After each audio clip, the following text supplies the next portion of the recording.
Welcome to Unholy Vibes. It's me, Alex, your one and only host. Same one as last time. Today we're joined by a very special guest, Frankie. Go ahead and introduce yourself. Tell us who you are, what you do, and we can go from there. Hi guys, I'm Frankie. I run a TikTok account talking about all things horror, true crime, and paranormal, which is how we met each other. Yeah. And I've been paranormal investigating professionally for almost 11 years. So I feel like this is the perfect podcast. Yeah, me too. It is. I love the format. I love that you do this.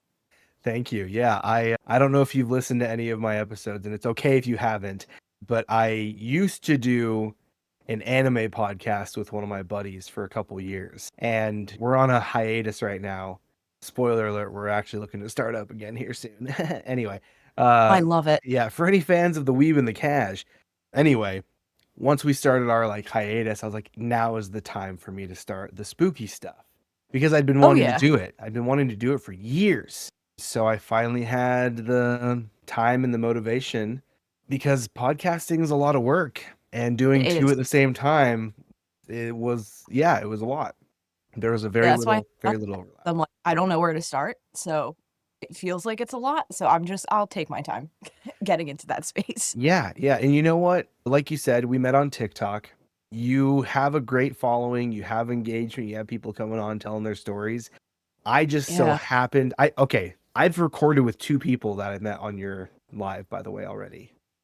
I've Oh, recorded that's with two so people. cool. Yeah. And I've got even more coming because of them that they've referred me to. Oh, I So, love it. first of all, blessings. Thank you. Works. It's all your fault. In the Oh, best way. sorry. No, it's been awesome. So, yeah, we met on a TikTok live because as I was doing, I would get on TikTok at, I don't know, 10:30, 11:30 at night, just kind of scroll through lives. And if you've been listening to the show, anyone who's listening out there, you're going to already know this, but I'm just, this is for us. I go and I ask strangers, have you ever seen a ghost? That's my opener. Oh, I love it. And a lot of people have ghost stories. Mhm. And it could be like a get ready with me makeup tutorial. And I'll be like, Right. hey, it's me. Have you ever seen a ghost? And they're like, who are you? But also, yes. And I've had people get really pissed off, like their fans and people that watched for their specific content. They'll be like, what are you doing? This is supposed to be the makeup tutorial. And I'm like, well, we're talking about ghosts now. And Yes, I you will, can wait. yeah, Sorry, this is more. exactly. I'll derail an entire live stream with ghost That's pretty talk. iconic. To be honest. That's awesome. Oh, I I feel so happy when I do it because it'll be like some dude welding or like fixing a car, or it'll be a girl doing makeup or talking about cosplay, or it'll be what are those like the NPC? oh, right. Those ones are a little harder to derail. They're pretty committed to the bit, They but are. I will go through and just disrupt people's lives because whatever, no matter what you believe, if you've got a story to tell, you want to tell it, right? Does that make sense? Absolutely. And so I get on there and that's what I do. Hey, do you have a ghost story? I run a true horror podcast looking for more guests with good stories, and people will go crazy. So this is my second season of this show that Right. I'm recording for, and half, maybe more than half of my guests this season have been from TikTok. Uh, That's so. yeah, That's it's such been a great. awesome. Like, just do it. That's so neat. Yeah. So when I stumbled upon your live, you were you had someone on, what is it called? Like guest appearing, or what is it called? It's like the co-host thing. I Co-host. still Yes. don't know how TikTok works. I just do what I can, and I'm like, oh, so you can request, and I somehow managed to figure that out. Like the first time that I did it, I was only doing like true crime lives, and like it wasn't getting the like interaction. And then I was like, let me just try it and see what happens. And so many people came in with so many stories, which was really nice, but it turned into this weird, like, safe space deal for paranormal things because I guess it gave people a place to be like, oh, I like all my friends, like, I won't tell this story to because they won't believe me. I can come on and tell it here because you won't think I'm crazy. And I'm like, yep. So it worked Exactly. out. Exactly. Because and that's the reaction I've found on these lives and on because it's not just TikTok. I'll do Instagram live, I'll do whatever, right? Twitch. I've disrupted a Twitch stream or two, just a little bit, and people are like, finally someone's gonna ask me about this thing, because Yeah. they think my friends think I'm crazy. People think I'm crazy when I bring this up, and I'm like, not me. Sometimes me, but not me right now. I want to hear the story, because you get people with some stories that you're like, maybe, I Eh, don't know. I want to hear it all anyway. So yeah. when I joined your live, you were gracious enough to actually let me join in and tell a couple stories. One of my own, one of my friends who is a previous guest on the show, which that story, it was the red faced man for fans of the show, people who've Oh, been listening. Sorry, what was that? that is such an insane story. Like, that is definitely one of those stories that, like, I was getting used to, like, hearing story, like, night after night after night. Like, we would get to a point of I would hear, like, 20 stories in one night, but that is one of the ones that totally stuck with me that, like, I still think about because 'cause I'm like, that entire situation is just nuts, Yeah. And it's not even supernatural per se. It's real people being terrifying. which is equally as scary, People are the if not worst. and paranormal. Yeah, yeah. Because like I can see this person, they are here, they can hurt me. Yeah. And if you've been listening to the show, you know that's why I started this show. That's why I started Unholy Vibes, because my friend Taylor told me that story in person like 6 years ago now, and it stuck with me for years. And I was like, we have to do something with it. And so Yeah. she was my very first guest, and I actually just recorded with her again. So I've got another episode. She has another That story coming our way for season 2. I'll publish it somewhere in there. But anywho, yeah, you were gracious enough to let me come on and tell a couple stories, and I was interacting with all the people in the chat because I loved their stories. They were liking mine, yeah, and I told you a story that I've yet to tell my listeners. I'm honored. The I love it. the dome home in Georgia, that whole thing, and I'm getting there. That I will record that and tell one that story this season with probably. me, 'cause that entire story, beginning to end, was wild. Everything about that situation that I was just like, "That's something I definitely could see myself getting into." I'm like, "Okay, I'm not the only one who would do crazy stuff like that," but, like, that whole situation, it's like, I feel like you handled it so well that I probably would've, like, peed my pants a little and darted out. So, like, kudos to you for that. Yeah, the only reason I didn't pee my pants is because I had just gone pee. So we were in the That's fair. safe zone.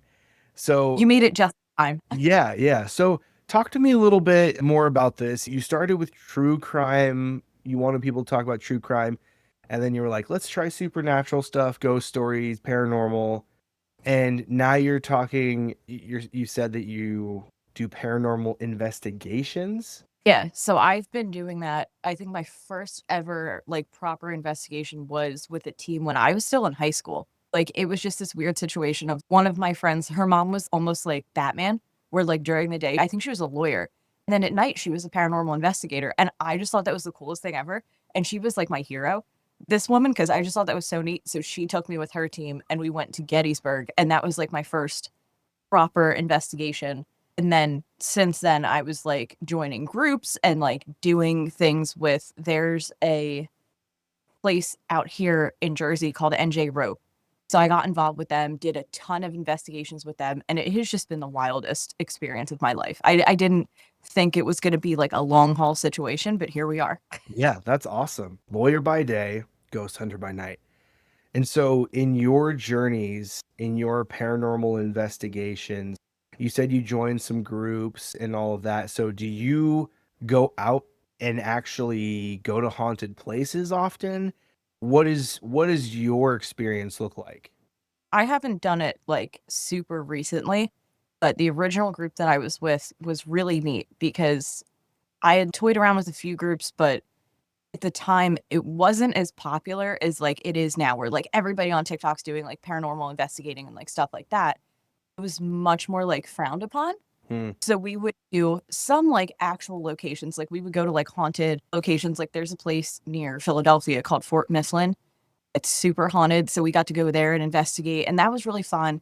And we would do things with the public, so we would go to different haunted locations and people would pay like 20 bucks to come investigate with us, which was cool because if you don't know how to get into it, like that's a good stepping stone. But they would also do residentials, which that was my favorite because people would literally call and be like, "Hey, my house is super haunted, and we would just show up at their house and be like, let's find the ghosts. And it was wild, but it is That is crazy to awesome. experience those things and be like, oh my God, like, we get to leave at the end of the day. They don't, they live with that. So Yeah. we also tried to offer help, which was cool because most Yeah. people just do get the footage and then they're out. Where we're like, oh, well, if you needed help, you want this thing gone, like we can show you the steps. If you don't, that's cool too. Let them hang around. I'm fine with Yeah. that. You're like, I'm not living here. You do what you want. Yeah. Yeah, it's up to you. That's on you guys. But I did Giving that, and then I also worked for about a year at, I won't say the name of it because I could probably get in trouble, but it is known as America's Most Haunted Tattoo Shop. So that was absolutely insane, paranormal wise. That was the craziest. Like, even after investigating at that point for like 9 years straight, I've never seen anything like this tattoo shop. Like, it was just off the walls 24/7. It was wild. Will you tell me the name off recording so I can look it up? Oh, yeah. Okay, Yeah, cool. absolutely. What kind of stuff is going on at the most haunted tattoo shop? It was literally insane. So I just started going there to get tattooed. Like, I didn't intend on working there, and then I did. But, like, even the first time that we had gone there, like, my wife and I, just to get tattooed, it didn't have, like, that negative vibe to it. And then we didn't have any experiences, and you know what? Like, places have their off days. Like, it's not guaranteed. So we were like, "Oh, but it's still really cool. It's very gothic looking. It's just a cool place." So we were leaving there to go to a family party, and our car did this bizarre thing where our GPS, I was trying to play a song on Spotify, and I hit the little microphone button, and I said, "Oh, play whatever song it was." And it was a totally different voice. It sounded like a kid, and it was like, "Sorry, we can't play this right now. Try again later." And I had never heard that voice, and I have not heard it since. So I'm like, "Something follow us home?" Like, it was insane. Kind of like Like, there that. is yeah, it was crazy, but I had gotten scratched there. We've seen things move, we've heard whistling. Basically, every level of paranormal activity you can think of, I've experienced in my short time working there. So, it was just insane. Yeah, that is wild. Why did that place end up being so haunted? Was it the location? Was there some objects there? Was it the people? What do you think caused such an intense haunting? I think it was, like, a really big culmination of things because the location in and of itself was sandwiched between 2 major highways, and one of the highways, I found out when they were building it, was there were so many, like, accidents, just not even with cars, like, just with the construction crew at the time, that they hired a shaman. They flew a shaman into New Jersey to bless this road because they swore something was going on with this road. Like, and it's next to that road, so I think that could have played a part. There Interesting. were probably millions of haunted objects there and, like, memorabilia from serial killers, so I'm sure that had stuff attached to it. Yeah. Then on top of that, I feel like the nature of just tattooing, it's very, when you're getting tattooed, it's pretty vulnerable, and sometimes there's a lot of sadness or a lot of feelings tied to the tattoo that you're getting. So I think it could have been that too. I think it was just like the perfect combination of things. It just made this place off the charts. Interesting. Yeah, it's the perfect storm of haunting. Yeah, it was wild.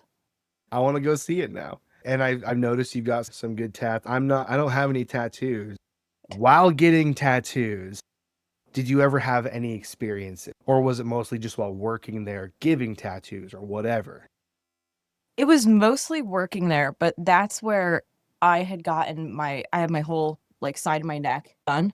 Hmm. So when I was getting that done, the area of the shop we were in was like right in front of this little room, and then it had steps going upstairs, and that's where all the activity would really happen. And that's like not an easy spot to get tattooed. So like I had my headphones in, like I was prepared.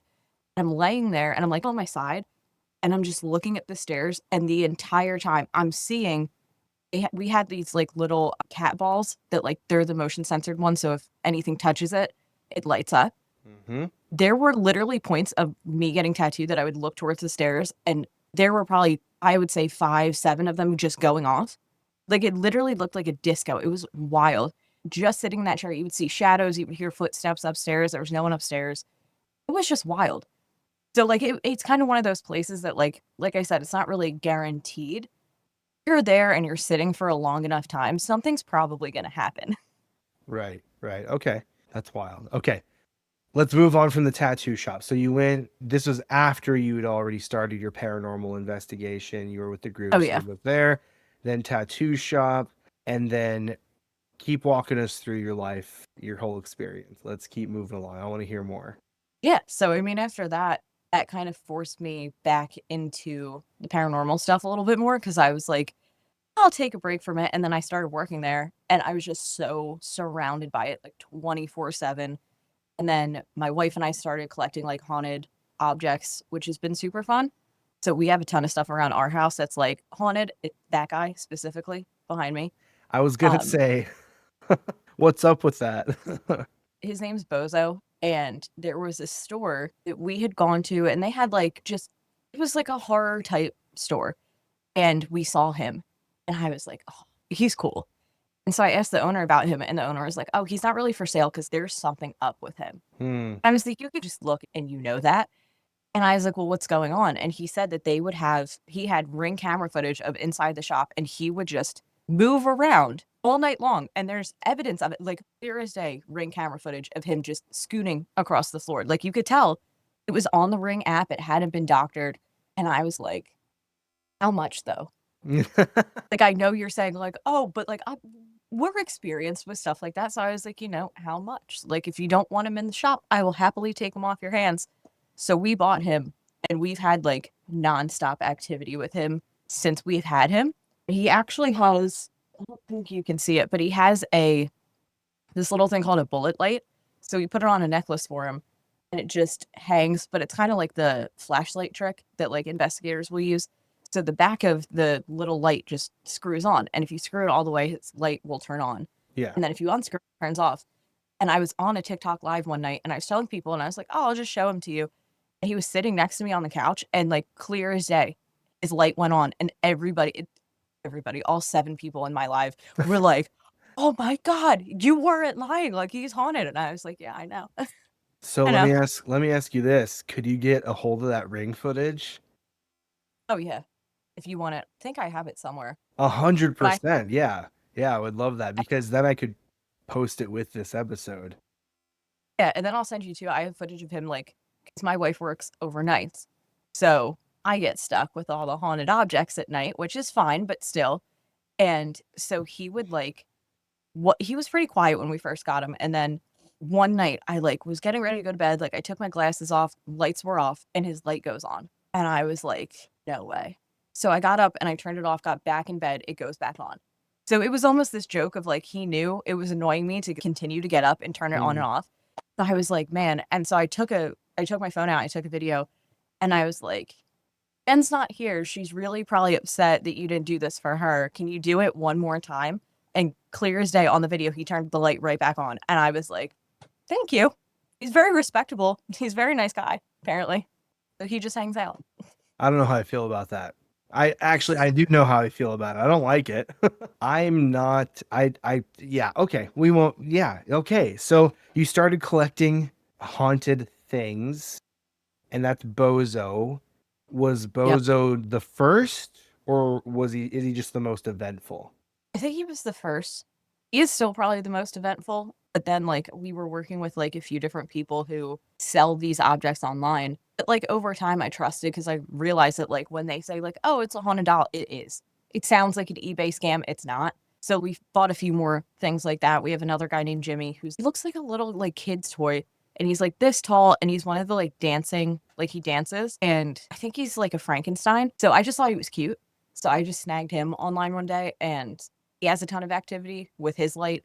There's also like when things go on, we have too many now that when things go on like in the house paranormal wise, I'm like, I don't know which one of you it was. I don't, I can't ask.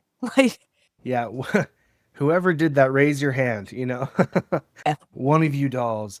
that happens to be honest. Yeah, it's like it's almost like having a bunch of kids. Like, which one of you knocked over the glass?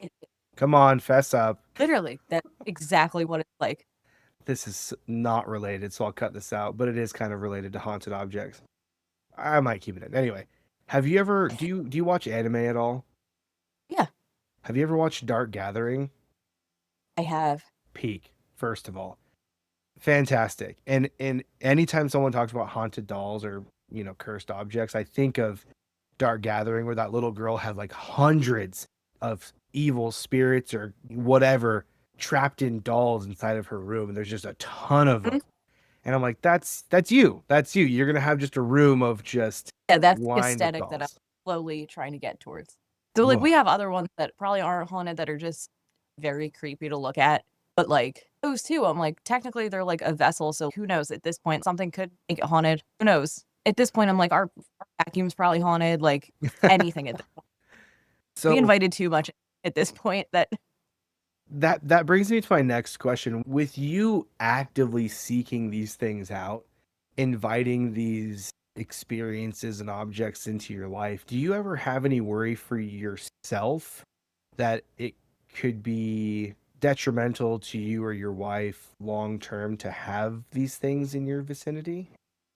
I mean, not really, because I try really hard to only have ones that are I don't wanna say, like, not negative, because we have gotten ones that were negative that we just didn't have issues with, but it also depends on, like, if they don't like you, they're gonna portray themselves as negative. So, we've never had an issue, and we're pretty good with, like, laying the groundwork where, like, if we buy something and we'll just kinda have to be like, "Hey, this is what you can and can't do here," like a kid, which is ridiculous because I know I sound crazy, but that's what we have to do, and we've never had, like, serious issues. Like, they'll definitely spook us sometimes, but we've never had anything bad happen.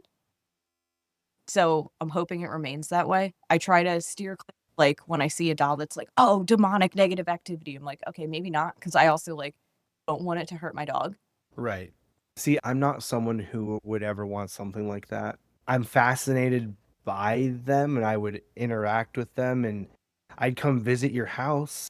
I would come look Right. at all of them, but I wouldn't have them with me full time, you know what I mean? Not saying that, do your thing. Just foster them. Yeah, yeah. But like I've got a religious background. I grew up Christian and still practice, and all that. And some people give me a hard time, for being so into spooky stuff. I'm like, hey, I'm just having a good time, Crazy. you know. But those roots, it's like I would never play with a Ouija board, for example. I won't either. I don't mm-mm, Yeah, I don't like it. because I feel like there's definitely a difference between that and like a haunted object. Because one's Right. more of like a doorway versus a vessel, I guess. Same Right. same sphere but different. Same but different. You know what I mean? I know but I'm just trying to make it make sense for everyone listening because it barely makes sense to me. But you get what I'm saying. Like I Oh, would yeah. I would never actively be like, someone talk to me, you know? Yeah. But where you're like, okay, I have this thing. It may have a spirit in it or whatever, an entity of sorts, and now it's here. And I feel like you maintain a very strong position of power and control over these things where it's like, these are the rules. Oh, yeah. You don't have a say or power here. You are here for entertainment purposes, I guess, or some sort of spectacle, which is fine. Yeah, you got to, do your thing. But yeah, I just don't know if I would every day be like, yeah, look at those haunted dolls, I don't know if it could be Actually, me.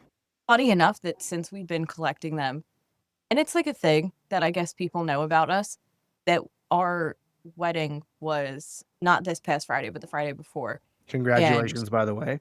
yep, and one of my wife's friends came up to me. She was like, "I have to explain the gift to you because it's weird." And I was like, "Okay." And they have I think their son is, like, 2 years old, and I guess they had this, like, mobile type toy for him that had this fox, this, like, little stuffed animal fox on it. Again, they have Ring camera footage of it making really weird sounds. It doesn't have a voice box in it, and it would move, like, only slightly, like, it would just tip over, like, something, but they were terrified of this thing, and they were like, "We're gonna throw it out," and then we realized how weird you guys were, and you would love this, so we received a haunted stuffed animal as a wedding gift. You're like, this is perfect. Thank you.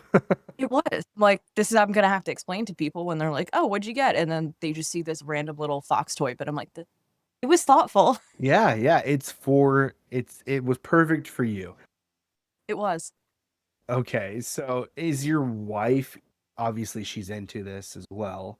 I'd be curious to hear, I mean, obviously from her, but give me a quick nutshell of like her background. Did she get you more into this? Did you get her more into this?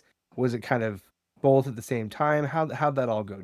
I mean, we are both creepy. So like we met working at a haunted attraction, like at a haunted hayride. Okay. We were always just creepy. And I think paranormal wise though, like it is at the time that we met, it was something that I had done for so long. That, like I was kind of taking a break, but like still super into like the research aspect of it as well. And I think that got her more interested when I would like take her on investigations and she got to see things.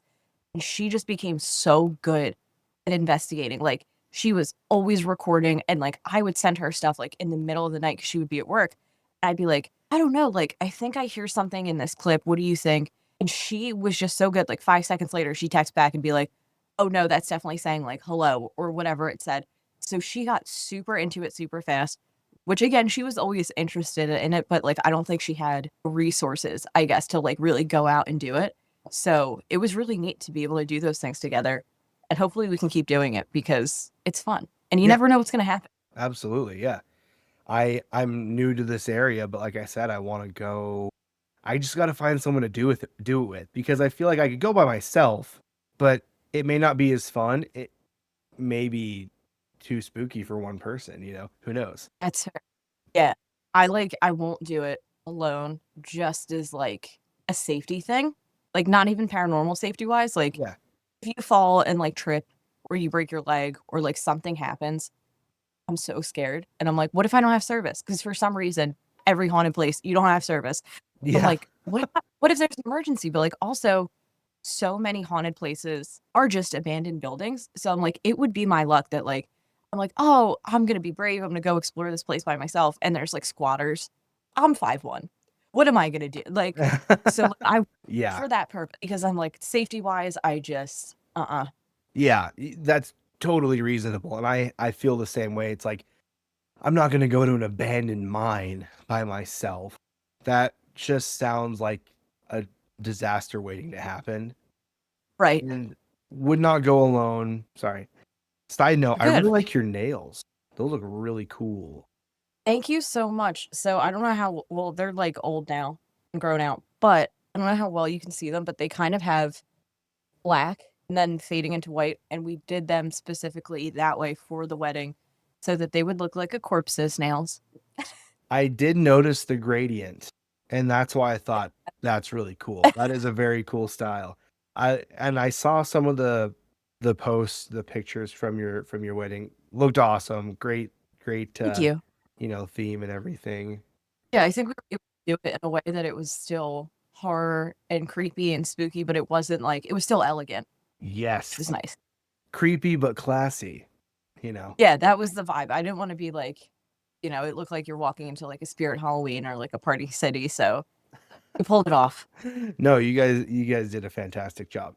Thank you. So let's keep going. Let's keep going. Your wife's into it, you're into it. And that does that kind of like bring us to the present tattoo shop, just more getting into stuff. Keep walking me through it. I don't want to skip anything, but I do want to take some time and make sure we actually dive into some of your specific stories Oh yeah. because that's why we're here. I mean, yeah, that's pretty much present day. But we also did work for a while together at a funeral home. So that was another thing that she actually went to school for forensics, then like didn't end up going into it. And I did mortuary stuff when I was in the military, and then I just continued doing it. So when we met, she was like, wait, that's really cool. And I was like, you want to just come work for me? And she was like, okay. So that was like a fun little thing we got to do. And that would be like our date night, like a little embalming, and then like a dinner date. That's That was precious. really That that really is. bar, you know. A little bit of embalming, dinner, like that's romantic as shit, bro. No, that's awesome. That's smooth as hell. Yeah, Yeah, come work with me at the funeral home. It's smooth, very smooth. And now you're married, so you got her. I she was just so, like, down for anything and so into, like, "Sure, I'll come work there, like, I'll check it out," and she was so good, so I was like, "This is great." That's Most people, you awesome. like, "Oh, do you wanna come work with me at a funeral home?" And they would jump on that opportunity, so, like, when she got excited about it, I was like, "Alright, I have to marry her now." This yeah. This is the love story we didn't know we needed, but we've got it, Yeah. and it's awesome. So dive into a couple of your specific stories. I think one of my first was that growing up, we moved a lot because my dad was a contractor, so he was very much like, We'd buy a house, he would make it a project, Hmm. totally redo it, and then on to the next one. So like we always like stayed in like the same town, but it was very much like every like, I don't know, like few years. Like basically every time I was going into like when we went into like when I was going into middle school, we moved. And then when I was going to high school, like we moved. So it was very much that. The second house that we lived in when I was in middle school, so creepy for no reason. Like it didn't look really creepy. It was a pretty place, but it just had that vibe. Like it just didn't, something was off. And when we went to see it before we bought it, when they went to show it to us, family was there and they were having a party in the backyard in the pool, which that is relevant. It won't, I promise. But at the time I was like, oh, that's super cute. Like, look at this nice family. Like, okay. And so we move in, we buy the house, and immediately, like I was younger, but like something was off. Lights would flicker, you would hear noises. The basement always felt like somebody was watching you. I wouldn't go in the basement by myself, like ever. And then I remember too, like I had some stupid like robot toy that would go on in the middle of the night and it was so loud. And so we ended up taking the batteries out of it and putting it in like the office closet Hmm. and put stuff on top of it and it would still turn on. No batteries Nah. No, would thank turn you. on. And I was like, no, no, thank you. Yeah, not for me. But yeah, no, especially at that age, I was like, But I was having these really weird dreams about our neighbor across the street who was the sweetest old guy. He was probably in his 80s. He was this little Italian man. He was so sweet. I always had these like nightmares about him. And it was just a thing. And my mom would get so mad at me. And I would tell her, and I would be like, I just had a dream that, like, you know, he did this or he did that. And she's like, he's the nicest old man. Like, stop. I'm like, I'm just letting you know. And then we moved when I was in high school, and I had a friend who lived in that neighborhood. And we went to pick him up to go to like probably a haunted attraction. And, you know, the parents had to do that, like, oh, let's meet each other thing. And my mom was like, oh, we used to live down the street. And the lady was like, oh, what house? And she explained. And the lady goes, oh, did they ever fill in that pool? And, like, that's a weird thing to say to somebody. So my mom was like, "No, why?" And she was like, "Oh, you don't know what happened there?" And the second she said that, I was like, "You gotta be kidding me." So it turns out the guy that used to live there took his own life in the backyard, Hmm. and the neighbor across the street, because crime scene cleanups is, like, not a thing around here, the guy across the street was who cleaned everything up. And I'm like, I wonder if that's why I was having, like, those dreams about him. Like, I knew Oh. something was going on with that dude, but I guess that's what it was. My mom was so mad because my dad knew and he, like, didn't tell us. So it was just this whole thing of, like, every experience that I had there was finally validated as to, like, okay, it was actually haunted. So it's not just me being crazy. So that was, like, I think one of the first experiences that really got me into paranormal stuff because that was, like, my first, like, in my face experience. And after that, I was, like, just totally invested. So you're having dreams about the neighbor who had to clean the mess up, but why him, you know? That's why it was weird. Like, he wasn't a bad guy by him cleaning up for them. Like, that was very nice. But, like, for some reason, I would always have dreams. Like, I knew something was going on with that guy. And I guess that's what it was. But yeah, it was just wild. And then, like, looking back, I'm like, that's crazy that it happened in the backyard. And, like, he showed up and they were having a pool party where it happened. So, like, I often think about that. I'm like, I don't know that I would do that. 'Cause I feel like I'd be too upset to, like, have a pool party. It was really wild to, like, finally be validated that, like, I wasn't crazy and that Yeah. there was genuine stuff going on in that house. Lots of bad vibes left over. Lots of residual something. Yeah, and I was glad that, like, by the time I found out, we had already moved out. So that was nice. Because if we were still there, I would've been, "Alright, like, alright, whose house can I sleep at for the next, like, 3 weeks? Because 'Cause I'm not ready to go back in there." Seriously, the trauma. Yeah, if you would have, if they would have been like, yeah, this happened, and you have to continue living there, ugh, no thanks. So no, Yeah. a blessing in disguise, as it were.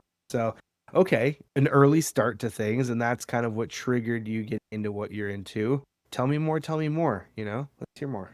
I feel like it was just one of those things that, like, once I opened my eyes to it and, like, I got into it, more stuff would just happen to me all the time. So, like, there was also a time that I was living in town, like, a little bit north of here, and I was in my, like, early 20s. I had just moved in with, like, 2 of my best friends, and it was, like, a really nice house. I was super excited for it, and I had, like, the attic, basically, was my bedroom, and we were moving in, like, the 1st of January. But my one friend was like at his mom's house down the street, and our other roommate was in Georgia. So I was the only one in the house. And that house, again, it looked creepy. It felt creepy. It just was very Had unsettling all of a the house. right vibes It did. of Like it was being creepy and haunted, It you was know? gorgeous, but you could just tell. Like, the second you walk in there, you're like, I don't know." The town that it's in is also a very, very haunted town in New Jersey. So, like, it's known for being haunted.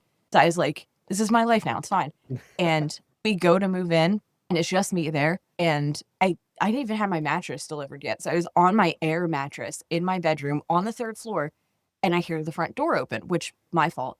I did not lock it because my roommate was, like, coming over soon. So I'm laying in bed, I'm, like, on my phone or something, and I hear the front door open. I'm like, "Oh, Dre must be home." Next thing you know, I hear, "Hello?" And it's this deep, deep voice. Dre did not sound like that. Dre had, like, a very high feminine voice, so I'm like, "Uh-oh, who is that?" So I was panicked, and I'm like, and that's my first night in the house, so I'm like, "Great." And I go down my first set of stairs, I hear, "Hello" again, and I'm like, "That's a man. Like, what is going on?" I get to the final set of steps to go to, like, our main floor, and I, like, slowly look down, and the front door was wide open. And at that point, I start shaking, and I'm, like, ready to cry because 'cause I'm like, "I'm gonna get killed. Somebody is in my house right now. Oh my god." So like I said, we just moved in. We had nothing in the kitchen yet. I didn't have, like, any type of weapon. So I was like, "Oh my god." I grabbed my skateboard. I don't know what I thought I was gonna do with that. I checked the whole house. I checked, like, the back of the house. I checked the basement. Nobody. And then I, like, finally went out the front door because I was like, "If there is somebody in here, they're probably still in here. Let me not be in the house." And I called my roommate, and I was like, "It didn't sound like you. I'm assuming you're still at your mom's." And he was like, "Yeah, I'm not there." And I explained what happened. And to this day, I have no idea what that was about. I don't know if that was, like, a paranormal thing where people are like, "Oh, there's a new person in my house. What's going on?" Or if that was just a human. I have no idea. But that to this day, like, that story, that whole experience shook me to my core, and, like, I was never comfortable in that house after that. Because night 1, I thought I was getting murdered, so, like, it can only go uphill from here. Yeah. That is wild, and it could have been anything, you know, like you said, it could have been a person, it could have been a spirit, whatever. If it was a person, it could have been your neighbor being like, "Hey, is someone new here?" Or maybe they thought like, it could possibilities are endless, and that's the worst part because you're like, "I And don't I'll know." never know. And it, Wh like, also, to be fair, was, like, not a nice area, so automatically in my mind, I was like, "Somebody just broke in here." It like, is like, I'm about to die. it's been a good 20 some years. See ya. Well, hey, a skateboard's got good range on it at least, so you can Yeah, looking back, that was one of those moments that I'm like, did that's what I did? Like, that's how I reacted? Like, it was very humbling to be like, "Okay, now I know what's gonna happen if I'm ever in a horror movie. I'm going first. See you guys." My goodness, that is crazy. But yeah, there's something about the thought of an intruder that's Yeah, definitely to me and to just about everyone, obviously, that's scarier than maybe a way worse. ghost. Because, like we talked about earlier, that's a real threat in your face right now. Yeah. I say real threat. I mean, I believe in spirits and all that, but I mean, physical, tangible could kill you with a weapon, you know? Whew. Okay. That's, like, my biggest fear. Like, I think growing up, like, my favorite horror movie has always been The Strangers. Mm. It's so realistic, and I hate it because it's, like, one of those movies where there's not a moment where you're like, "They shouldn't have done that," or "That was stupid." They did the right thing that entire movie, and they still ended up the way that they did, so I'm like, that movie scarred me for life. And even as an adult now, I'm like, they did everything right, and they couldn't even survive that situation, so I'm like, "I don't stand a chance. Me and my skateboard, we don't stand a damn chance." Like, Oh man. Yeah, that is a good one. Classic for sure. So you're here though. You made it. You're alive. We're happy for it. thank you. Yeah, yeah. Tell us more. What else do you got? Yeah, I mean, that one was the interesting one because, like I said, like, I don't know if that was paranormal or not, but whatever it was terrifying. But I think I don't know, maybe it's just, like, my family that, like, things just happen to. Yeah. Like, my mom and my dad really haven't had many experiences or ones that they've ever shared with me. But a few years ago, my cousin moved down here from, like, Long Island, New York, and her house was definitely haunted when she was living in Long Island. It was kind of like this running joke of, like, "Don't bring that with you," because she was trying to get an apartment, so she was living with my mom until, like, her apartment was finished, and I would come over here and just hang out, and they really weren't having like many issues. And then one night she was in the room, she was working, she was on her computer, and she had a lamp next to her that had like one of the clicky on off buttons. So like very audible. Like if somebody presses that off, you will hear it like even from a different room. And I was laying on the couch and I was on my phone, but I was facing her like bedroom, like her open door. Her light was on and she was on the phone with somebody. And next thing you know, I just heard that like click and the light turned off. I think I just looked up from my phone and I was like, and I saw that she was like not anywhere in like reaching distance of the lamp. And I just heard her be like audibly be like, "Oh no." And I was like, "What's going on?" And she's so funny, but she got so scared. And then I got scared because she was panicking. She hung up the phone with whoever she was on the phone with, ran out into the living room. And at this point, it was probably, like I said, like 12 o'clock at night, if not later. And we were like, what do we do? What do we do?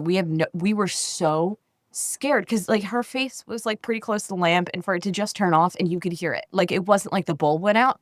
We were terrified. We were sitting on the couch Googling motels near us to be like, we can't stay tonight. We can't stay home. This is horrible. What was that? She's had the craziest experiences. And I think it's just her. I don't know. We It, also had an experience. it could be. My wife and I slept over at her house recently. It's probably like a year ago. And she and my mom were also there and they were like hanging out in the living room. We went to bed and we were in her bedroom. So we went to bed, whatever, and like we both wear glasses. So when things happen in the middle of the night, I don't have my glasses on, like all You're bets are off. blind. Like I Yeah. can't do anything. So it was probably like 3:15 in the morning, and we both get waken up because there was this loud crash. And I'm immediately thinking, okay, her apartment's like on the second level, which is low enough that somebody could climb in the window. My immediate thought was like somebody just broke in because it was that loud. Right. And so I'm just laying in bed and I'm like, I can't move because if I look and there's somebody in this room, I'm going to die. So I was like, I can't move. And we just laid in silence for like a good 30 seconds. And my wife was finally like, did you hear that? And I was like, I don't know what to do. Like, what was that? So finally, I had to be the brave one, get up, and I like put my glasses on. And she had this big wardrobe, almost like Narnia looking huge wardrobe. And I'm like looking, and I don't even see the wardrobe yet. And I just open the door thinking, like, okay, maybe it was my mom and my cousin like trying to prank us. They're dead asleep on the couch. So I'm like, oh, okay, it wasn't them. Come back into the bedroom, and the doors of the wardrobe were completely open. And Hmm. they, I guess, burst open with such a force that it knocked her like big standing fan onto the floor. So that's what the noise was. They're like that like like magnetic type door where like you really have to like pull it open for Yeah. it to come open. They're not just gonna swing open on their own. Right. So I'm like, the fact that they both swung open with that force that it knocked over a fan, I didn't sleep for like 2 days after that because I could not figure out. I couldn't debunk it. I have no idea what it could have been. No.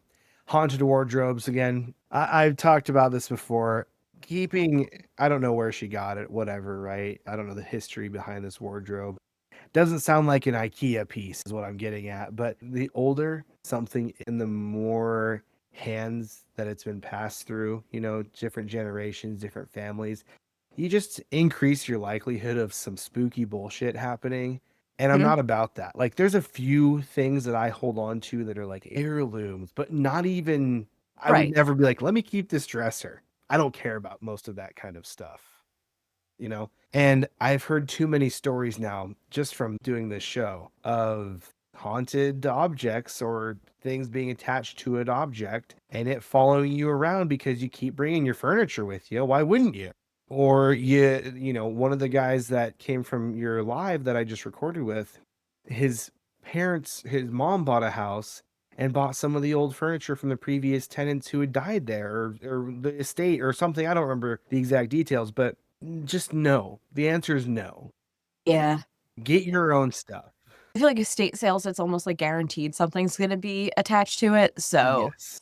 Douse mm, it in holy water, burn some sage, whatever you got to do, do it. If you absolutely must have that roll top desk or whatever, that vanity, a right. silver-backed mirror, like get out of here with all that. Do something, I suppose. Yeah. So the doors had slammed open. You register this. Do you don't go back to sleep? You just have to sit there in terror? Where do I you go like from here with was like this? I was like, "Well, we finally were able to realize, like, that's what happened," and that I don't know, it was probably only, like, 5 minutes, but it felt like 20 minutes of me trying to be like, "What was that?" Because I was certain that somebody broke in, and when I saw that, I was like, "Wait, that might be worse," because I could like, there's no logical way that that could have done that on its own. So, we waited till the next morning, and I, like, told my cousin, and I was like, "You will not believe what happened last night," and so we explained it to her. She was like, "I've had issues with that wardrobe, like, it'll creak, like there's something in it." And I'm like, "Well, why do you still have it?" And she still to this day, that was like I said, at least a year ago, she still has it and she's moving in like a month. And I asked her the other day, I was like, "Are you keeping that?" And she was like, "Yeah, I just need it." Like I was like, "I'm pretty sure you could buy another one." Yeah, burn it, get something new, Yeah. or literally anything else. Yeah. If that was me, that would have been like out by the trash Yeah. and in No, there. I would have burned it. I would have like, this firewood now. This is Yep. our next bonfire, because I don't want to pass it along to someone else. I don't want to do that, you know. I feel Right. like that's kind of rude to just pass along cursed objects, knowingly, and some poor sap picks it up at a Goodwill or something. Right. Yeah. Oh I man. feel like it should have a tag if she ever takes it to, like, the thrift store, like, I hope she tells them and they put, like, a tag on it that just says, like, "Definitely not haunted." If I saw something that had like a stamp or with like, this is definitely haunted, I'd be like, let's take it. Maybe not take it Like home, but let's take it out of here, you know?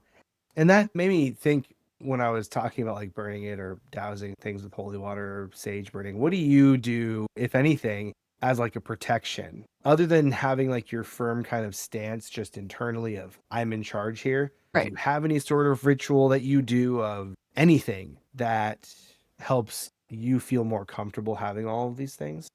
I mean, I really don't. Like, the only thing that I do, like you said, like, is kind of, like, lay down the law and be like, "Hey, this is what you can do, this is what you can't do." And I've never had an issue, so, like, I haven't really felt the need to, like, have any type of, like, actual ritual like that. But it was really cool working with the different host groups that I have because I've gotten to see everybody else's rituals, which was so fascinating because, it has to work for you. There's not like a textbook that's like, this is what you have to do to, like we had one guy that would always, like, driving home from an investigation, would always blast metal music. And for him, that was just like his ritual. Like, that's what he needed.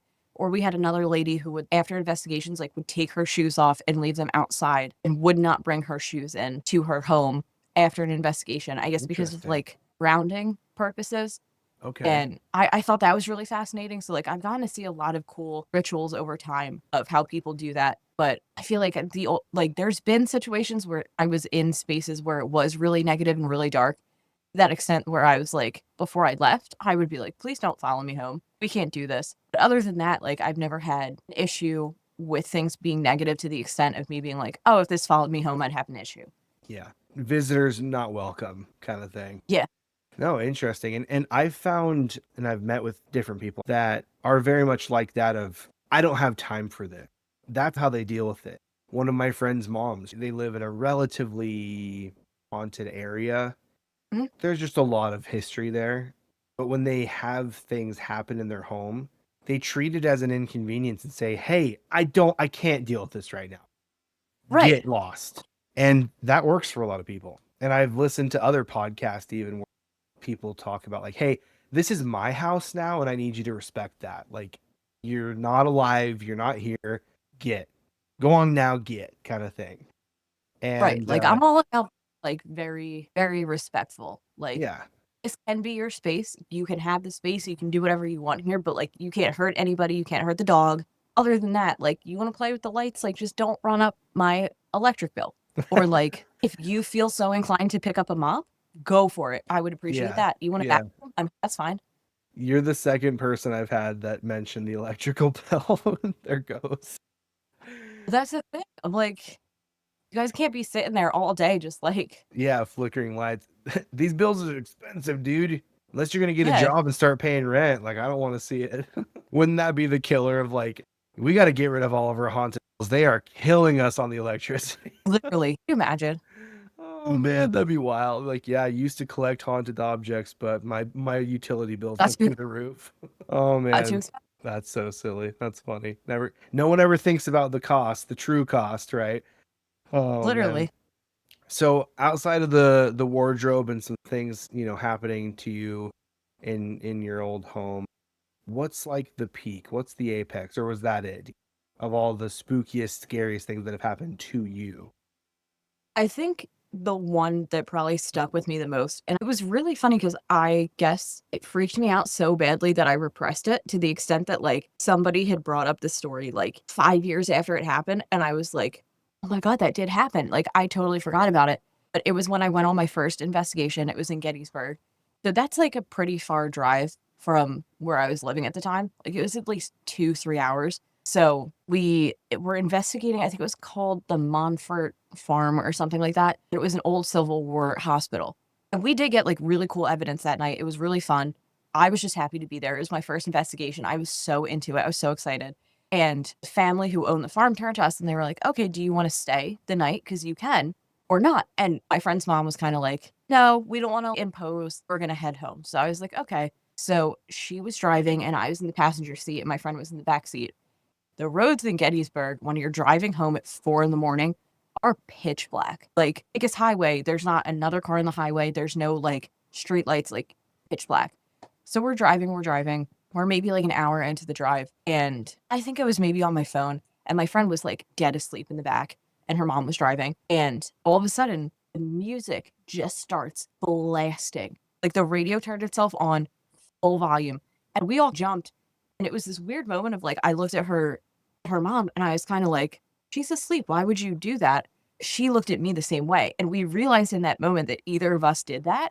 And we were like, oh, okay. But as that happened, we obviously like turned it off. But I went to look out the window and there was a car that was on the side of the road and its headlights were off, but the car itself was on. Like you could tell by the brake lights. And I was like, that's weird. Because there's like they didn't have their hazards on, but their headlights were off, which immediately I was like, that's kind of unsafe. It's just not what you see every day at 4 in the morning. So we keep driving. That's what I guess woke me up a bit to like realize that that car was there. We get probably 5, 10 miles further, and all of a sudden we see headlights behind us. And they were doing this like terribly horrific thing where the car would come up literally like probably inches from our bumper and then slam on the brakes and just fall back.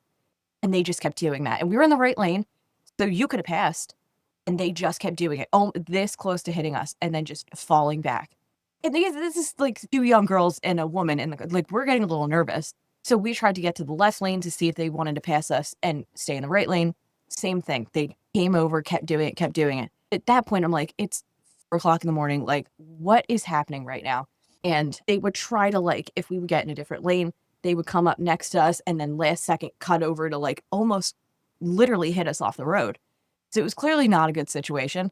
And finally, my friend's mom like looked at me and she was like, "Can you call 911? Because like this is not going to end well." At that point, like we didn't know if they were like intoxicated or they had bad intent. Like we didn't know what was going on. So I was like, "Yeah." So I had my phone up, I had it on speaker, and I called 911. I explained the issue, and at that point, the car came next to us, and I could see that it was like two older men. And when they looked over, I guess they saw that I was on the phone. And that's when they kind of panicked and they totally fell back and they ended up blocking off the exits. I think we were maybe on the turnpike. Cops were blocking off the exits so they couldn't go anywhere. They pulled them over and then they pulled us over with them. And I don't know, they wouldn't tell us what happened, but they pulled us over in front of them. But I could still see that car in my mirror. And I don't know what the situation was. I don't know what they were up to. I don't know if they were drunk. I don't know. But it's two older guys. We watched them get arrested after they searched their car. So, like, I don't know if they had weapons in the car. I don't know if they were strategically trying to run us off the road for that reason, or maybe they were just intoxicated. Like, I really don't know, and I never will know. But it was definitely a moment of like, when the radio turned itself on, that's when we noticed the car on the side of the road. So I'm like, was that a spirit trying to like warn us Mm-hmm. about that? But it was intense. They had us out there for like an hour. We waited for like them to get arrested. That cop car left, and then they just were like, you guys are good. Like you can leave. Sorry that happened. That was it. And I was like, so to this day, I'll never know what their intentions were, why they were doing that. But it freaks me out to my core to think about what could have happened if the cops didn't act faster than they did. Yeah, that is wild. I It was immediately horrific. was thinking like, oh, it's just some teens pranking people, being dicks, on the road, just trying to thinking they're having fun, having a good time, scaring the crap out of people. Right. And what do you mean by older? Because you were a teen at the time, right? So how old were these guys really? I mean, I would say like 45 to 55. Okay. So they weren't Okay. old guys, but they were older. They weren't grandpas. Wasn't like, you know, teens having fun. Right. And like I said, like 3 women in a car, and then you see that and you see them get arrested. We were kinda like, Yeah, who knows how that could have gone a lot worse. it was really, really intense, and it was really scary, and like I said, like, I totally forgot that story until she brought it up one time, and I was like, "Oh my god, that did happen." Also, that's, like, one of those stories that I never told my mom. If she heard that, and she would never let me, like, go out and Yeah. investigate ever again. Yeah. I'm like, "Skip that one." There's some stories you don't tell until you're an adult. Yeah. That is wild though. That is really crazy. And that's like a great mixture of like a little bit of supernatural, and a little bit not. And the fact that these people are out, dude, people are scary. People are crazy and scary because again, who knows? You don't just get arrested. I mean, Also, like, I don't know, because 'cause I'm like, they had no proof. It could have just cut us off, and I could have just been, like, a scorned person who called 911 to complain and, like, act like they were doing this. So they had no evidence that they were behaving the way on the road that we said they were. So I'm like, there had to be more to it, that they, like, found something in the car or maybe there was a warrant out for them. Like, I had no idea. But, like, that was way before, like, social media was a real big thing. So I'm like, there was no app that I could hear the police scanner or I could have looked up, like, the local news. Because like, I also didn't know where we were. We were, like, in the middle of Pennsylvania, so I'm like, there was no way of me figuring out what that arrest was. yeah. So I'm always like, "Man, maybe I'll hire, like, somebody to, like, trace back if I could figure out the date and, like, tell me, go figure it out. Like, Yeah. go read the arrest records from that day. Somebody needs to let me know." Well, I'm glad you survived that encounter too. You've had a few of I these know. encounters where It's been touch and go a few times. it's been up in the air. Paranormal, maybe not. Maybe a person. Who knows?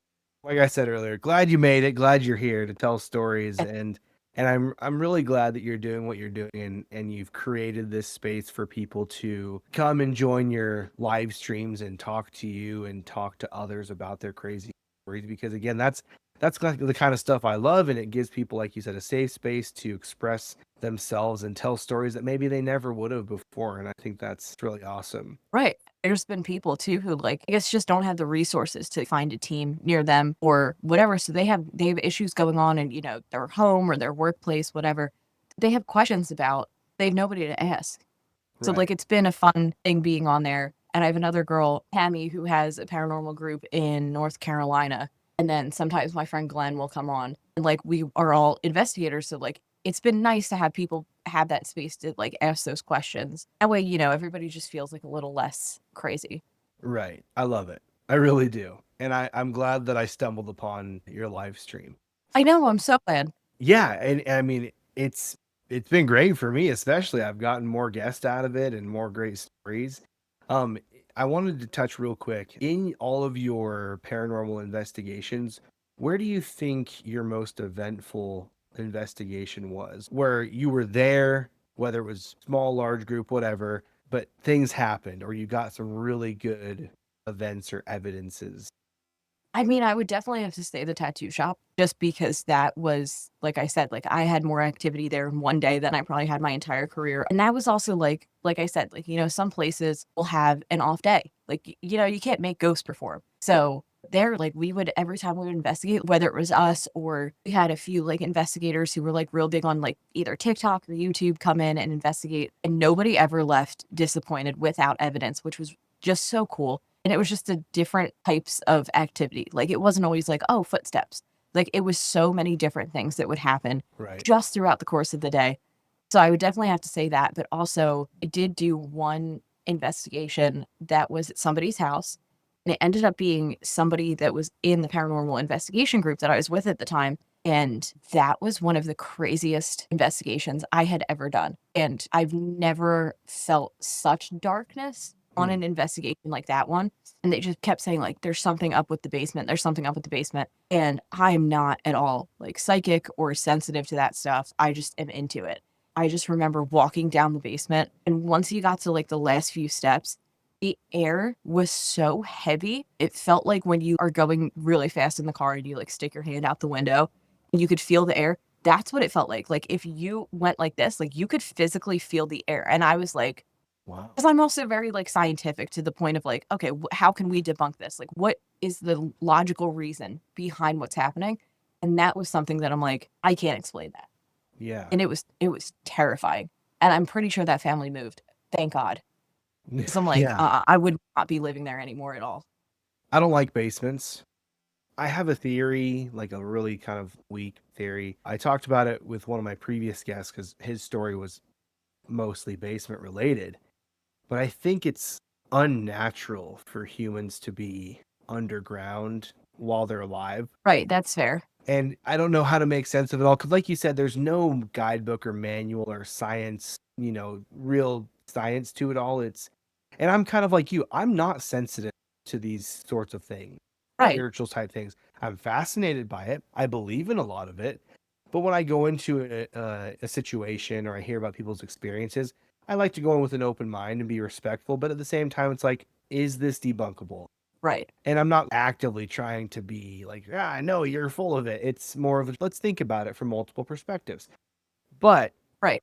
with basements and when things are haunted and creepy and scary, I just feel like there's something off about being below ground and being alive because that's just not meant for us. That makes sense. That's where dead people go. Literally. So and here's the thing, I say that, but I spent years in Utah. Everyone's got basements, Oh, yeah. unfinished basements, but basements nonetheless. I lived in a basement for years, so I shouldn't, I don't know. I don't know, but I just feel like there's just something about it that maybe our essence of being doesn't like being in there because it's Right. not right. I don't know. It's very loose theorizing, if you will, but it's just an idea. Just an idea that I like to think about because the creepy basement came from somewhere, right? And yeah, of course, older basements have just janky little single light bulb to light the whole place, which Oh, yeah. we're naturally afraid of the dark as a species. It just is. That's just how things are. But even in a basement that is well lit, it still has potential to have some off vibe. Just my ramblings and theories. Research wise, like I've also, I don't know what I believe, but I know a lot of people believe, and there's been a lot of research about some of the main things that I guess ramp up paranormal activity or start it is like flowing water, which a lot of basements have some type of flowing water under them or something like that, Interesting. and limestone. And a lot of basements, at least in my area, have limestone somewhere in the foundation in the basement. Are you in the So South? I also wonder if that has anything to do with it. Maybe. Where are you? Are you in the South? I'm in Jersey. Oh, okay. So, not really. Because I lived in Texas and most people don't have basements because of limestone. It's a pain in the ass to Uh-huh. excavate and all that. So that's also interesting. I don't really know. So my mom is kind of a witch. Oh, She that's so cool. she runs a shop here in Arizona, a crystal shop, but she knows all the different mineral crystals and lotions and potions and all that stuff. But every crystal and every rock has some sort of attribute or Right. whatever you want to call it. So maybe limestone has a thing to it that something. Who knows? Who knows? She wouldn't Hey, know. I'll I have don't know. to ask her. Now, real quick, I want to ask some more personal questions. Let's talk about your belief system if you're comfortable with that. You don't have to dive too deep into it, but like Yeah. when it comes to just living life and dealing with paranormal things and whatnot, where do you fall? What's your belief background? Like I had said, I have a Christian background, but I'm still very fascinated by all of the unholy things, these spooky things. And I feel very comfortable with it. I don't ever find myself being truly scared of things like this. Even though I believe Right. in them, it's like I have a physical body. I feel like I am in control. I am in control. I have the power over any sort of entity. What are they going to do? Right. And that's kind of how I go into it. But everyone had, like, when you were talking about your group, everyone has something that works for them and has their own ritual. Hmm. What's your background? What kind of keeps you grounded? How do you approach a lot of, and we've already discussed with your authoritative kind of stance and being this authoritative figure in your own household with Right. your own objects, but in general, background, where you're at now, what are we looking at? Yeah. I was raised Catholic. Okay. And like my grandparents were like super, super religious. And then after they passed, like it wasn't really practiced as much within the family. But I've always been like super, super, super fascinated with religion and the Bible and like, but in general, every religion. Like I love studying it and researching and reading and just educating myself because I'm fascinated by that stuff. So I've studied a ton of different religions. So I feel like religion wise, I kind of fall between a lot of different things because there's like some stuff from different religions that I kind of just will like pick and choose because Hmm. I'm like, you know what, this I really align with. I really like this. This makes sense. But then there's something else from, you know, a different religion that I'm like, wait, I like this too.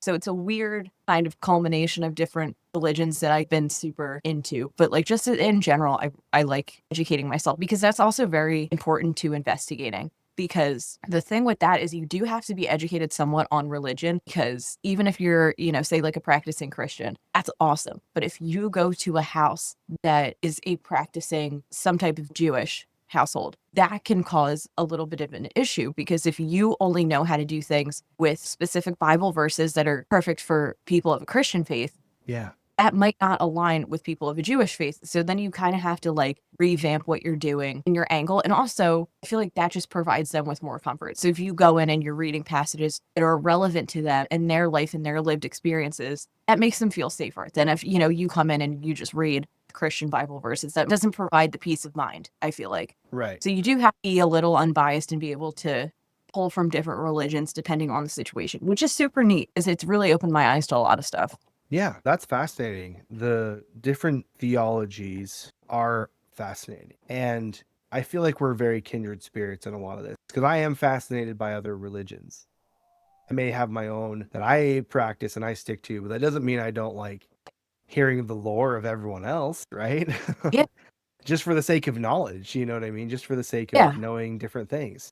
I mean, I honestly was always fascinated with it. But then when I joined the military, on Sunday mornings, it was like this thing in basic training where you could like either go to, you know, your service of choice or you could clean. So I was like, I'm going to go learn about religions because I'm not going to be cleaning. So we had this group together of like, you know, we would do the Catholic service and then we would do another one and we would kind of like, it was a tour of religions because I was just curious to learn. Also, I got to give it to them. The pagans had the best snacks.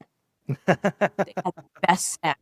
And they have so many holidays that are celebrated, like really celebrated. So every few weeks they were like having a celebration and the Mhm. best snacks. I'm so fascinated by like Wiccan and paganism to see how everything is so nature based and how that makes sense to them. And I'm like, I could see how that makes sense. Like I remember learning something about how they get their holy water and it's something about like rainfall on a certain type of moon days. And I was like, that is so cool. That's wild to me how different religions are. I don't know. I just love learning that stuff. I'm Yeah. so Yeah. fascinated.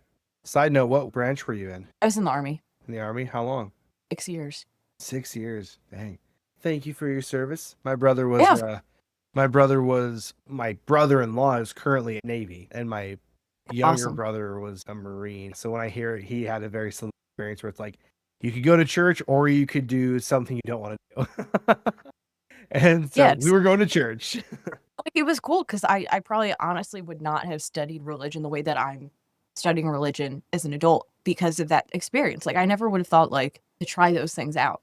Yeah. But if the opportunity was there, I was like, well, why not? And it was such a good experience. And you get to meet so many people and talk to so many people from so many different walks of life. Yeah. So like hear how, you know, whatever religion they follow has changed their life or saved their life. Like no matter what religion it is, I love hearing stories like that because it's just so inspiring. Yeah. Like I love stuff like that. It is truly fascinating. And it's so funny to look at this where it's like there's this dichotomy, if that's the right word, of Right. I people again, I feel like we're very similar with a lot of these things. Like I'm very fascinated by all different religions, but I'm also very fascinated by all different spooky things. Yes. And I find that like when there's people like that, that's those two go hand in hand. The fascination goes both ways to the holy and Right. the unholy, if you will, right? Yeah. If it's a spectrum, right? You go both sides of curiosity. I did regarding religion have a really weird thing happen on a TikTok live where I wouldn't like again, I have so many different views that I really can't say that like I align specifically with any religion. Hmm. But I'm very fascinated with the tenets of like the some of the different like branches of Satanism. I'm very fascinated with the rules that they live by. And I think it's really fascinating because if you read stuff like that, like it's all about bettering yourself and treating Hmm. others with kindness. And I love that. And I have a few tattoos that are very satanic in nature, but I just like them. I thought they were pretty. They aligned with my views at the time. And somebody on a live had said something to me and they were like, "Oh, well, did you have anything bad happen to you after you got those tattoos?" Because technically it could be perceived as like a blood ritual because it's a tattoo, it's emotional, and you were like bleeding. So did you have anything happen to you? And I thought about that and I'm like, wait, that's really fascinating. I didn't, but it was me. And I think I was alone when they asked me that question. The next night, I was on with my friend Glenn and I asked him, because he's an investigator, I was like, do you think that that's like a possibility? That if, you're out here getting tattoos of that nature, even if they're like, Catholic or like whatever, that can conjure up things like spiritually and paranormally. And we were just starting to have a conversation about it. And his audio on TikTok literally had like this weird like reverb and was also delaying and clipping things that I was saying and just playing them on repeat, just playing them on repeat. And I was like, On. I have never heard anything like that. So we kicked him out of the room. He came back in. It was fine. It started doing it again. And he was like, all right, I'm just going to leave. I'm going to close out of TikTok. I'll come back in. As he went to do that, he's texting me and he's like, something's going on in my kitchen. Like, I just heard my kitchen chair move. I'm like, that's so weird that, like, I was just asking you that specific question. Now you're having activity. Interesting. But I wonder if that is, I guess I'll never have the answer, but I don't know. That was just So a really weird thing. I have thoughts. So the tenets of Satanism, I look at as like a kind of like a firmly polite hedonism, Right. Okay. right? Where it's like, don't harm others unless they harm you first, kind of thing.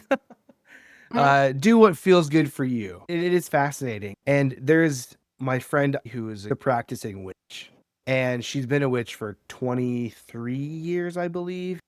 And she's satanic.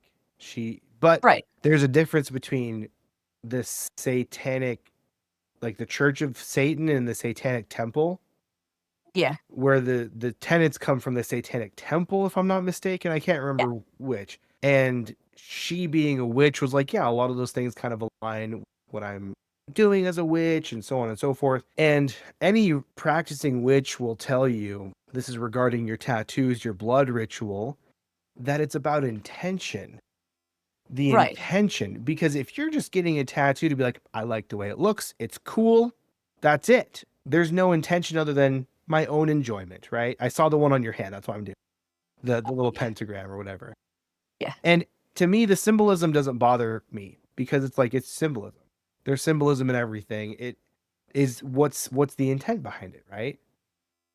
Right. You could draw anything on a piece of paper and it could mean nothing. What's the intention, right? So to me, it's not a blood ritual because that wasn't your intention. You weren't Exactly. going out of my way to say, I want the devil to come possess me or anything like that. It was, I want this thing because I like the way. That's Them's my thoughts. I like that. And I'm sure I'm sure people listening or not listening, whatever, would have plenty of opinions about it. But any good practice in which will tell you it's about your intention. So I think you're good. I think you're good, honestly.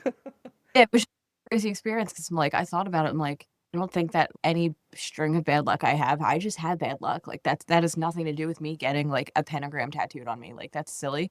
It was just so funny that I was like, had this moment of like, oh, that's not what actually happened. Like that didn't happen to me. We're talking about it, and I felt so bad. I'm like, I'm the one who brought it up, and my friend's over here like having experiences in his house. I'm like, I'm so sorry. I don't know what I conjured up for you. I really do apologize. It's probably he's probably just got his own stuff going on, honestly. I don't think that has anything to do with you.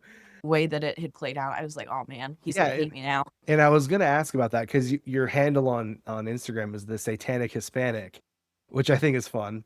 Yeah, it's catchy. It rolls off the tongue well. But you know what? It started a lot of shit. And I just didn't assume ever in a million years that my TikTok would have taken off the way that it did. Yeah. And that was not my intention. My intention was like I had 1,000 followers at the time, and like the people who followed me, I was just trying to make content for those people because I'm like, I'm not here to get followers really or like do these things. And then I rebranded my page, so I was trying to just build up from that. So that's when I just said like, hey, like if you don't mind, like follow so that like I can keep making content like this. Yeah. When I said that, I meant maybe like thinking maybe 20 people would follow me. I did not expect to have it at a level where that video now almost has 2 million views. Yeah. I was not prepared for that. So like did get a lot of comments of people being very judgy about my username. I'm like, but also it's catchy and it sounds good. Satanic Hispanic, like it sounds good. Yeah. So Listen, unholy vibes. I mean, right. I've gotten on TikTok lives again, I'll go through and I'll stumble upon people reading scriptures or talking about whatever, right? And I remember this one lady saw me show up in her live and I was like, hey, have you ever seen a ghost? And she rebuked me and chastised me for having that name. And I'm like, I'm a Christian person. I consider myself protected in this space. Like, I'm not letting these things really affect me. And she was Right. like, well, regardless, that just wouldn't be me. I would not put that out there. I'm not unholy. And I was like, okay, hey, dude, chill. It's like, it's genuinely like, we're just here having a good time. But, okay, and I just moved on. Yeah, that it was very much that. Like I had somebody I made a video about it because it got to the extent that I was like really getting annoyed that I don't know, like especially also when like you're making true crime content and you're talking about such sensitive topics. I don't know. I just feel like that's like not the place to be like commenting nasty stuff. And It's always going to happen. I had so many people be like, "Oh, well, clearly you don't have morals because your username, blah blah blah blah." And I was like, "Whoa, I'm just trying to tell you guys some scary stories. Like, why are we? Oh, it's not that deep. Relax. It's not that serious. Yeah. I promise." People get so worked up about it. And it's like we were just saying, like the tenets of Satanism are there's morals in it. People, Mhm. because of the satanic panic and because of Satanist versus like being satanic, I don't know. There's always someone giving them a bad name. Obviously, if you're a Christian person, your immediate reaction is that's the devil, that's bad, which I get it. Yeah, I understand where you're coming from. But then there's like they drink blood and eat babies, and it's like that's different than what we're talking about here. But sure, yeah, like whatever. And that's why that's just that snap reaction. So I get it, but also if they did like 2 seconds of research, you'd be like, oh, I don't think Right. she's eating babies, unless you are, then I don't know. It's on you. Not hate to disappoint, but no. Zero Not how bait. that go. Yeah. You're like, I collect haunted dolls, bro. Yeah, that's the Uh, worst I've done. It's yeah. just my dog. Yeah. Terrible. But no, I think that kind of stuff is funny. But no, I appreciate what you're doing and keep doing it.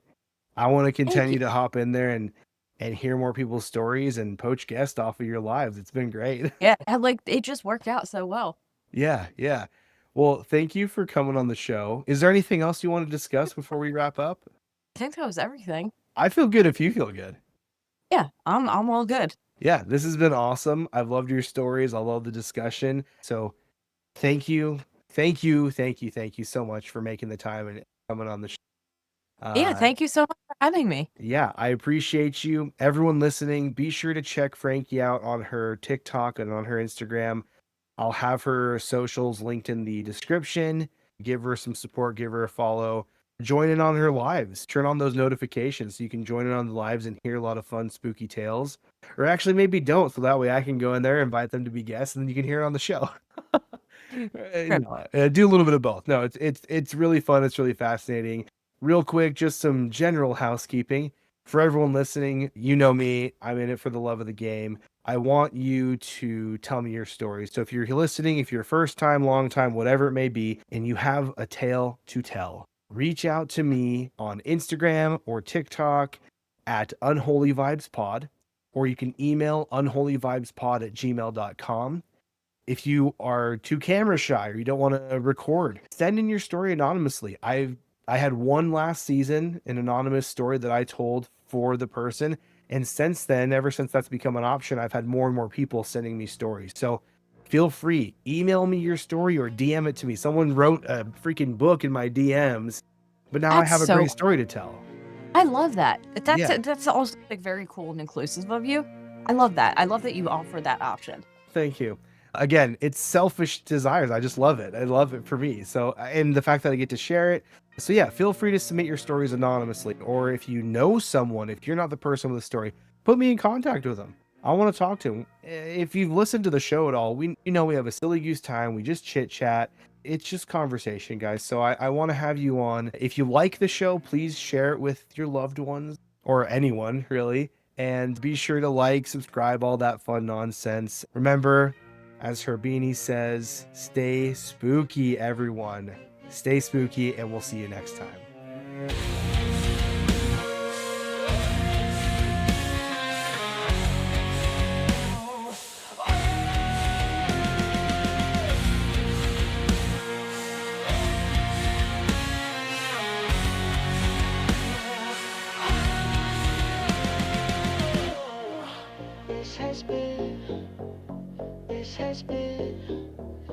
This has been Unholy Vibes. Stay spooky, stay spooky, stay spooky, spooky, spooky.